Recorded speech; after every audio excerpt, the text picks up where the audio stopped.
ओम शांति।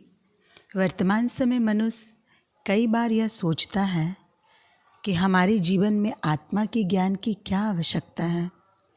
क्या आत्मज्ञान की या आध्यात्मिकता की आधुनिक जीवन शैली में कोई उपयोगिता है, कोई प्राप्ति है?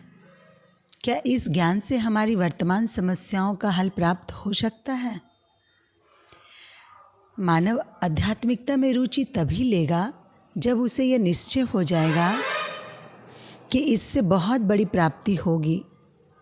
वास्तव में स्वयं की यथार्थ पहचान अथवा आत्मज्ञान एवं आध्यात्मिकता की आवश्यकता इसलिए है क्योंकि उससे मनुष्य अपनी सभी उलझनों एवं समस्याओं का समाधान प्राप्त कर सकता है। महाभारत का एक उदाहरण है कि अनेकों युद्ध को अकेले जीतने वाले वीर योद्धा अर्जुन महाभारत युद्ध के समय नर्वस डिप्रेस्ड होकर कायरों की भांति अपने शास्त्र छोड़कर बार बार भगवान से निवेदन करने लगा। वह युद्ध नहीं करना चाहता। क्या तब उसे अपनी शक्ति पर विश्वास नहीं था? जब भगवान उसके साथ और उसकी विजय निश्चित है, अपनी शक्ति पर विश्वास नहीं था। उसे भगवान ने कौन सा ज्ञान दिया जिससे वह अपने सभी नर्वस और डिप्रेस से मुक्त होकर युद्ध के लिए तैयार हो गया? भगवान ने सबसे पहले उसे आध्यात्मिक ज्ञान के द्वारा आत्मनिश्चय में स्थित कराया और स्वधर्म का परिचय देकर उसकी अनंत शक्तियों को उजागर करने की विधि बताई, जिससे वह एक सच्चा कर्मयोगी बनकर हर चुनौतियों का सामना सफलतापूर्वक कर सका। आज जीवन भी एक संघर्ष है जहाँ हर वक्त मनुष्य को युद्ध करना पड़ता है। जीवन के कई संघर्षों को तो पार कर सकता है, लेकिन जीवन की कई चुनौतियों के सामने वह अर्जुन की तरह नर्वस और डिप्रेस्ड, निराश, उदास, हिम्मतहीन, दिल शिकस्त हो जाता है, जिसको आज के युग में डिप्रेशन कहते हैं। वह बार बार भगवान से अपनी प्रार्थना में यही कहता है कि हे प्रभु, आखिर यह संघर्ष कब तक? ऐसी विषादपूर्ण मन स्थिति के समय आध्यात्मिक ज्ञान, आत्मज्ञान उसके मन को एवं सभी तनावों से दूर करके उसे निर्भय और शक्ति संपन्न बनाता है। दुविधा में जकड़ा मानव भी अर्जुन की तरह क्या करूं क्या ना करूं के पेशो पेश में पड़ जाता है। परमात्मा द्वारा सिखाया गया राजयोग जितना अर्जुन के लिए उपयोगी था, उतना ही आज के तनावग्रस्त मानव के लिए भी उपयोगी है।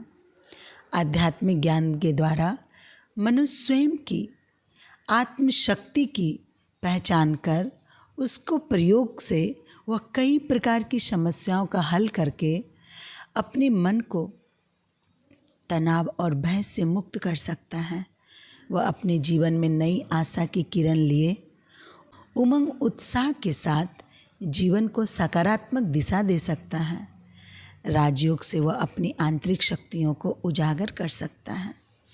राजयोग की शक्तियों को उजागर कर आत्मविश्वास से हर चुनौती का सामना कर सकता है। एक कहानी के अनुसार एक बार एक व्यक्ति बहुत गरीब था। उसके पास एक बंजर ज़मीन का टुकड़ा था जिस पर कोई फसल नहीं उगती थी। थोड़ा वो इधर उधर से कमाकर कुछ कर्ज उधार लेकर अपने परिवार का पालन पोषण करता था। एक दिन उसे कोई काम नहीं मिला और किसी ने उसे उधार भी नहीं दिया। वह सोचने लगा कि अब मैं क्या करूं? अपने परिवार को कैसे पालूं पोसूं? अपनी गरीबी के एहसास से वह बहुत दुखी होकर सोचने लगा, क्या यह भी कोई जीवन है?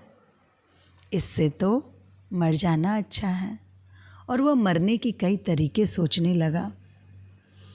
इसलिए उसने देखा कि कुछ लोग उसकी तरफ आ रहे हैं। लोगों ने उनसे पूछा कि भाई ये ज़मीन किसकी है? तो फिर वो बोला कि ये ज़मीन तो मेरी है। उन लोगों ने कहा कि खोज के दौरान मुझे पता चला है कि यहाँ की ज़मीन में तेल है। अगर आप मुझे इसे खुदाई करने का परमिशन दे दो तो मैं तुम्हें इसके लिए कुछ पैसे दे दूँगा।